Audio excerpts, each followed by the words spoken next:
हे cuties, मैं फिर से हाजिर हूँ आपके सामने एक बहुत ही चटपटा सा लॉजिकल एनालिसिस लेकर के। So let's get started.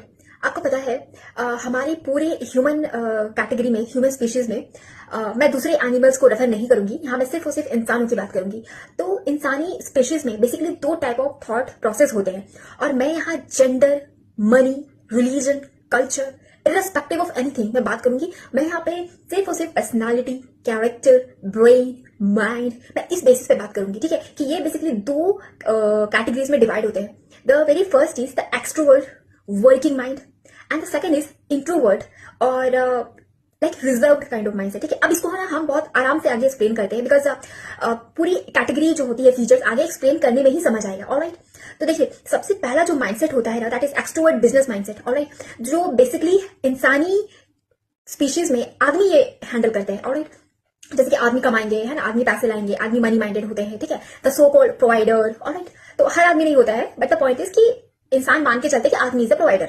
Alright, तो अब ये जो प्रोवाइडर माइंडसेट होती है, जाहिर सी बात है कि वो बाहर काम कर रहा है ना, हजारों लोगों से, लेडीज, जेंट्स या किसी भी जेंडर के पर्सन से वो बिजनेस वाइज, मनी वाइज, है ना, इस तरीके से वो इंटरेक्ट कर रहा है। और जो इकोनॉमिक एस्पेक्ट होता है ना डियर, ठीक है, सोशियो इकोनॉमिक एस्पेक्ट होता है, यहाँ बहुत सोच समझ करके सोचना, बोलना, करना पड़ता है। यहाँ पे इमोशनल होकर के लड़ाई झगड़ा, गाली गलौज, है ना, मारा पीटी, है ना, कुछ भी अनटशंटेड डिसीजन ले लेना, that's not viable. That's why आप देखना कि जो आदमी, है ना, या जो लेडीज बिजनेस वाइज बहुत कैपेबल होते हैं ना, वो अपने बच्चों को भी, है ना, बच्चों को भी बहुत वेल ट्रेन्ड ग्रूम करते हैं।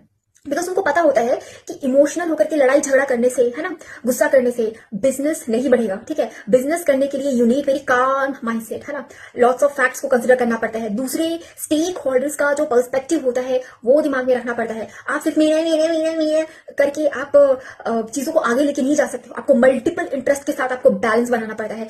ये होती है एक वन काइंड ऑफ कैटेगरी, जो बहुत सारे, अब तो लेडीज को भी अपॉर्चुनिटी मिल रही है, तो they are also doing very very well. ठीक है, तो अब हम बात करते हैं दूसरे माइंडसेट की, दैट इज द इंट्रोवर्ट, है ना, या कुएं का बुद्धि वाला, है ना, या रिजर्व, है ना। अब ये पर्सन पे डिपेंड करता है कि वो कैसे रिएक्ट करता है। ठीक है, क्योंकि अब ये भी सब्जेक्टिव है ना, ये जेंडर पे डिपेंड नहीं करता, ये मनी पे डिपेंड नहीं करता, बट हाँ, ये भी एक डोमिनेंट कैटेगरी होती है। सो बेसिक अगर मैं बात करती हूँ, that is introvert. Largely patriarchal इंसानी सिस्टम में ये इंट्रोवर्ट जो कैटेगरी होती है, ये लेडीज लोगों को मिलता है कि आप घर के अंदर रहो, आप घर के अंदर घर के सारे काम करो, है ना, दैट्स वाई। तो अब जाहिर सी बात है, जब कोई भी इंसान, चाहे लेडीज, मोस्टली तो लेडीज ही होती है, बट अगर कोई लड़का भी, कोई जेंट्स भी अगर इंट्रोवर्टेड सर्कमस्टांसिस में है ना, वो अपने बाथरूम, अपने बेडरूम के अलावा, है ना, उसका ज्यादा कोई थॉट प्रोसेस अगर किसी लड़के का नहीं है, ठीक है, लेडीज लोगों का किचन, है ना, इनसे ज्यादा अगर उसका थॉट प्रोसेस नहीं होता है, तो इट्स प्रीटी मच साइन कि वो बहुत ज्यादा सेल्फ सेंट्रिक हो सकते हैं।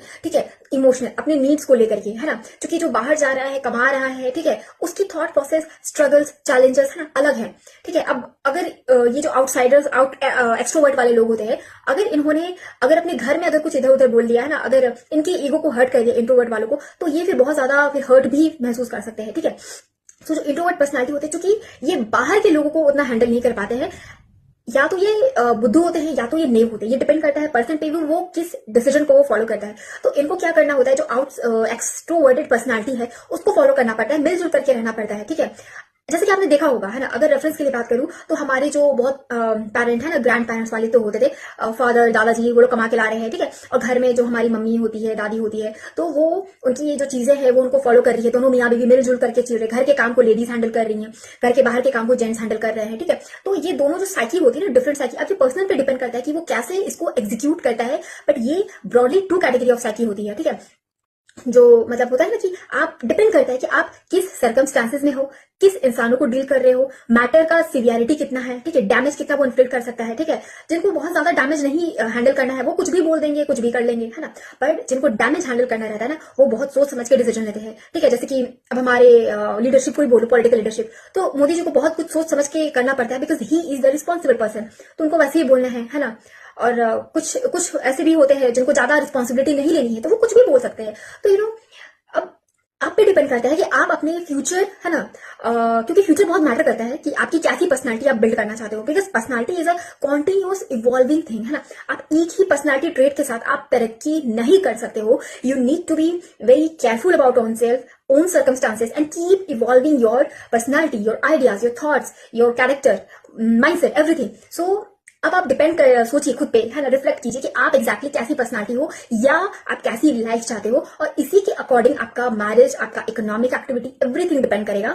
ऐसे ही बहुत ही चटपटे एडवाइसेस के लिए फॉलो कर ले एंजल प्रिया मास्टर।